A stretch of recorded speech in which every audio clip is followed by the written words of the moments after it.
Xin chào Nhất Duy. Dạ, Lâm Mộc Lan. Xin kính chào quý vị khán giả đã đến với kênh Let's Go Chuyện Tâm Linh.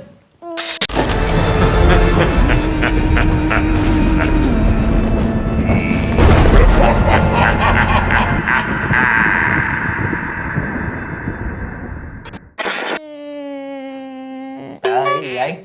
Chuyện tâm linh là em phải làm cho mặt rùng rợn, mặt buồn, gì tự nhiên cười vậy chi vậy trời? Em thấy như vậy là rùng rợn mà. Trời ơi, rùng rợn lão cái gì ha, công nhận. Và sau khi những số đầu tiên được phát sóng thì đã có những phản hồi tích cực của khán giả dành cho Duy và Mộc Lan. Tuy nhiên cũng có những phản hồi tiêu cực, mà thật sự tất cả phản hồi đó đều dành cho Mộc Lan hết. Biết khán giả nói gì không? Thứ nhất là em kể chuyện xong nghe buồn ngủ quá, nhiều khi là over lên quá, rồi thậm chí là nhiều khi cười ha hả hả lên hết hồn, làm cho người ta đang coi cái người ta giật mình. Đã vậy sao nữa, ăn uống thì không điều độ, để cho tay chân ốm nhom ốm nhách, chân xương sẩu không, thấy không, mặt thì hớp vô về, nhiều khi tưởng trời giống ma quá, coi thấy ghê quá rồi không chịu nổi luôn. Nên đâm ra là khán giả cảm thấy là hơi bị mệt mỏi. Đó, tất cả những phản hồi đó dành cho em hết. Nhất Duy thì hoàn toàn ok. Cảm ơn quý khán giả. Em có đọc comment nha. Vậy Em đâu có thấy người ta nói cái gì vụ ốm gì đâu. thì cái đó anh nói thôi chứ đâu nói gì đâu. Chọc cho Mộc Lan để lấy lại không khí thôi quý vị khán giả à. Nhưng thật sự thì Mộc Lan á tánh rất là nhút nhát, mọi người biết không? Nhiều khi á đang chạy trên đường chở Mộc Lan đi mà Mộc Lan thấy gì cũng tự nhiên sợ hết trơn á. Thấy con chó chạy đường trời sợ quá, coi chừng có quan hồn chó, trời nghĩ sao vậy? Rồi đang chạy tiếp trời tự nhiên có mèo cho trời, có quan hồn mèo, trời ơi. Nói chung Mộc Lan thấy vậy chứ rất là nhát quý vị ơi. Nên là mọi người đừng có chê bai hay là nói gì Mộc Lan quá, đại khái là vậy thôi. Nói vậy được chưa, ổn chưa? Ổn chưa? Tạm chấp nhận. Nhưng mà bữa nay làm gì anh mặc màu đen giống em quá vậy? Xin lỗi em bắt chước anh có, nãy anh thấy rõ ràng luôn. Em thấy anh mặc đồ đen cái thấy đẹp đẹp. Hôm bữa số đầu quý vị nhớ không? Là Mộc Lan nói á, Nhất Duy là bạn trai Mộc Lan. Đó, kêu là bạn trai mà chết đi nữa. Nhưng mà thật ra con gái nói ghét là không, nói không là có. Đó, kiểu gì đó. Thật sự muốn Duy làm bạn trai lắm, nhưng đâu được đâu. Duy đâu có thích Mộc Lan đâu. Thiệt luôn, Duy coi Mộc Lan Chắc như là anh có cửa ha. em gái nuôi của tôi. Em gái mưa ha. Thôi nói chơi mình giỡn giỡn nhau chút xíu vậy thôi. Nhưng mà để hôm nay tiếp tục chương trình kể chuyện tâm linh cùng một số câu chuyện thú vị khác, thì Nhất Duy và Mộc Lan cũng muốn gửi tới quý vị khán giả một câu chuyện vô cùng thú vị. Lần này là về câu chuyện oan hồn thiếu nữ.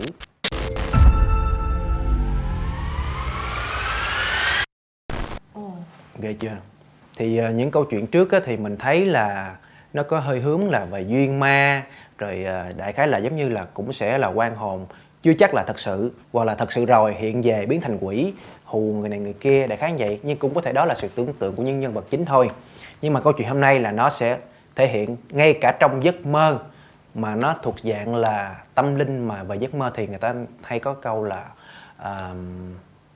cái gì á em?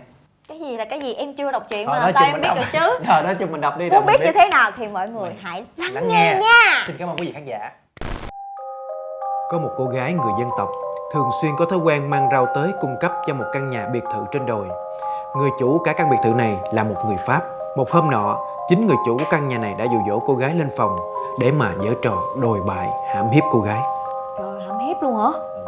Cô gái trẻ xấu số vì quá tủi nhục và xấu hổ nên đã nhảy lầu tự tử. Sợ vụ việc bị phát giác, ông ta đã ra lệnh cho người hầu phi tang cái xác của cô gái bằng cách ném xác của cô gái xuống một cái giếng. Trời ơi, cô gái này thiệt là dại dột luôn á. Đó là lý do tại sao trên miệng giếng lại có sự xuất hiện của một cái am thờ. Cái am thờ này chính là để thờ cô gái xấu số kia. Những người sống ở ngôi biệt thự đều cho hay họ thường thấy một bóng ma nữ tóc dài lãng vảng khắp nơi, cùng với tiếng kêu khóc thảm thiết trong đêm. Người nào ngủ trong căn biệt thự ấy tỉnh dậy giữa đêm đều cảm thấy toàn thân lạnh toát, đổ mồ hôi ướt đầm. Chưa dừng lại ở đó, người chủ này tiếp tục hãm hiếp chị làm việc và ra tay sát hại chị. Ông ta chọc xác chị ra thành từng khúc nhỏ rồi cho vào chiếc hũ đem chôn khắp khu vườn. Nhiều năm sau đó, gia đình của chị gái xấu số không nhận được bất kỳ tin tức gì của người con gái, nên là họ đã quyết định lên Đà Lạt và tìm đến ngôi nhà mà con của họ đã làm. Lên Đà Lạt tìm cái ngôi nhà. Sao có nhiều sự trùng hợp quá vậy ta? Ở Đà Lạt có rất là nhiều câu chuyện tâm linh. Có căn nhà hoang nè, hay là thậm chí là những vườn cao su là thường cấm người ta vô luôn á. Bởi vậy em quyết định đúng lắm. Dạ. Bộ em tối ngày đòi đi lên Đà Lạt hoài à, nhưng mà em đâu có cho. Ủa em có bồ rồi hả? Chứ sao anh? Ai vậy ta? Ai mà xấu số vậy ta? Cái anh này ha. Thôi nào, bây giờ phải tiếp tục câu chuyện thôi. Ok. Người chủ này là vẫn đón tiếp bố mẹ của chị làm việc vô cùng tử tế. Nhưng mà khi họ hỏi về tung tích của người con gái mình là tại sao không thấy nó xuất hiện ở đâu, thì người chủ trả lời rằng là giao chỉ cho một công việc ở rất là xa nên là chị không thể về được. Và ông ta đã sắp xếp cho bố mẹ của chị người làm xấu số này ở một căn phòng mà chị đã từng ở. Và đêm tới, khi đã chìm sâu vào giấc ngủ, cô gái hiện về khóc lóc thảm thiết và nói rằng mình bị chết oan. Bà mẹ nghe vậy giật mình tỉnh giấc, người lạnh toát, toàn thân cứng lại, áo ướt đẫm đầy mồ hôi. Rồi cả đêm đó bà thức lo lắng cho đứa con gái bé bỏng của mình. Bà đã có linh cảm chẳng lành về cô con gái của mình. 2 đêm đã trôi qua, tới đêm tiếp theo là đêm thứ 3. Bà trằn trọc không thể nào ngủ ngon giấc được. Khi vừa chìm vào giấc ngủ, đứa con gái bé bỏng xấu số của bà lại hiện về, kể cho bà nghe toàn bộ sự việc và chỉ cho bà cách tìm được xác của cô. Người mẹ choàng tỉnh giấc, gọi chồng dậy và kể toàn bộ sự việc ra. Nhưng thật là kỳ lạ, người chồng của bà cũng mơ một giấc mơ y hệt như bà. Vậy là đêm đó là cô về kể cho ba và mẹ nghe luôn.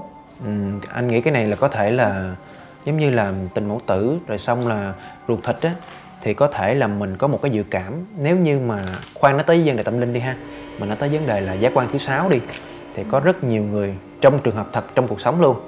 Thí dụ như con mình bị tai nạn, nhiều khi họ có linh cảm, họ có một cái dự cảm gì đó chẳng lành xảy ra. Thậm chí nhiều khi đồ đạc trong nhà tự nhiên rớt, có những cái là thật sự là như vậy. Cái này thì em tin. Sáng hôm sau, bố và mẹ của cô gái xấu số ngay lập tức đi đến những nơi như chỉ dẫn trong giấc mơ mà cô gái báo mộng để đi tìm xác. Nhưng khi cô tìm thấy những cái hũ, bên trong chỉ là những bộ phận trên cơ thể của cô gái không hề bị phân hủy. Mọi thứ vẫn còn nguyên vẹn. Điều này khiến bố mẹ của cô gái là vô cùng lo sợ. Nhưng mà làm em... Trời ơi, không thể diễn tả được luôn á anh. Con mình đứt ruột đẻ ra mà. Với lại thật ra là cũng thật sự là hơi tàn nhẫn thiệt. Tại vì cái này mà thấy từng bộ phận như vậy thì nó thiệt sự luôn là nhiều khi mình thấy mình xỉu luôn á, chứ mình không có kịp suy nghĩ được gì khác đâu. Còn mà nếu mà biết được con của mình thì chắc Nóng lòng quá, để coi là bố mẹ có tìm được là cái người đã giết cô con gái này hay không thì phải đọc tiếp. Em phải đọc tiếp. Sự việc động trời này dở lỡ, người chủ trong ngôi biệt thự quá lo sợ đã treo cổ tự vẫn. Vậy coi như là Tự nhiên giết người rồi treo cổ tự vẫn là sao? có thể là do bản thân ông này đã cảm thấy tội lỗi, mặc cảm quá với là hành động sai trái của mình. Và cũng có thể nha, anh nghĩ nhiều khi á, tối đó những cô gái hay những người mà bị ông chủ giết á hiện về, hoặc là một cái gì đó báo mộng cho ổng, đâm ra là ổng không thể nào mà ngủ ngon giấc được.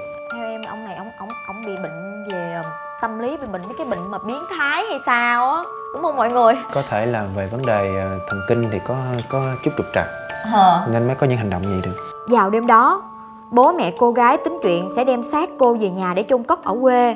Nhưng cô gái báo mộng tỏ bài ý là không đồng ý để đem xác cô gái về nhà mà hãy để lại nguyên vị trí đó. Chính vì thế mà hàng năm, ông lão, người cha của cô vẫn sắp xếp công việc để lên và sửa sang lại ngôi nhà và hương khói cho người con gái đã mất của mình. Câu chuyện này cảm thấy buồn, tội nghiệp cho Nhưng mà tại người cha sao? và người mẹ. Nhưng mà tại sao cô gái lại không chịu đi về quê nhà chứ? Cái quê của mình là quê hương của mình thì nó sẽ tốt hơn. Ai cũng muốn là khi mình mất đi á là mình sẽ mất ở quê của mình. Tại sao ở một cái nơi mà mình nó bị giết chứ? Không phải, anh nghĩ vì sao không? Có thể là do cái thức á. Giống như là đơn giản là nhiều khi mình bị giết ở đâu á, cái thức hay cái hồn mình nó vẫn lãng vảng ở đó, nó bị một cái oan ức. Mà ví dụ như mình đi chỗ khác đi không được. Nhiều khi cô gái là chưa chắc là không muốn đi, nhưng mà cô gái đi không được, nhiều khi đi rồi mình sẽ trong lòng mình giống như cái hồn có thể nó biến mất. Thí dụ vậy, anh coi phim, số phim cũng thấy vậy.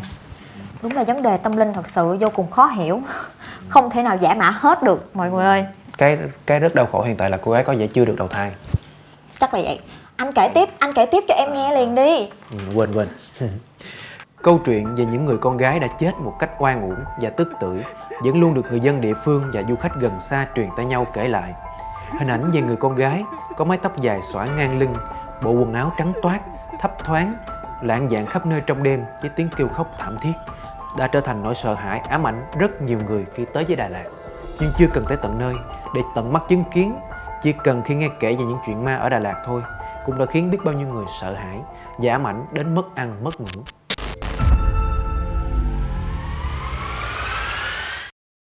Vậy là câu chuyện đã kết thúc, nhưng mà nó thật sự có vẻ vẫn chưa kết thúc, bởi vì cô gái tới bây giờ vẫn còn lảng vảng đâu đó quanh đây. Và thực sự thì nó cũng có một phần là giống với những cái câu chuyện tin đồn mà anh có nghe được ở Đà Lạt rất nhiều.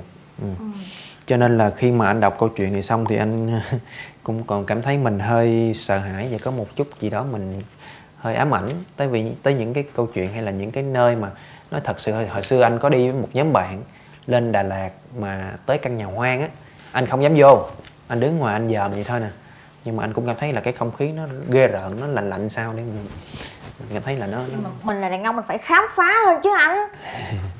Bởi vậy rất là gan dạ luôn các bạn à, khi mà chạy xe thấy con chó là mèo sợ quá, lên nhà hoang là khám phá dữ lắm. Anh Duy luôn như vậy, lúc nào mặt cũng căng thẳng, xong rồi tỏ vẻ ra đàn ông nhưng mà bên trong chưa biết đâu được mọi người ơi.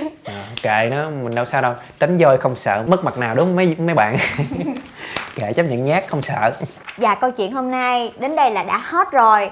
Các bạn đừng quên subscribe và luôn theo dõi kênh Let's Go Chuyện Tâm Linh để không bỏ lỡ những câu chuyện thú vị nha.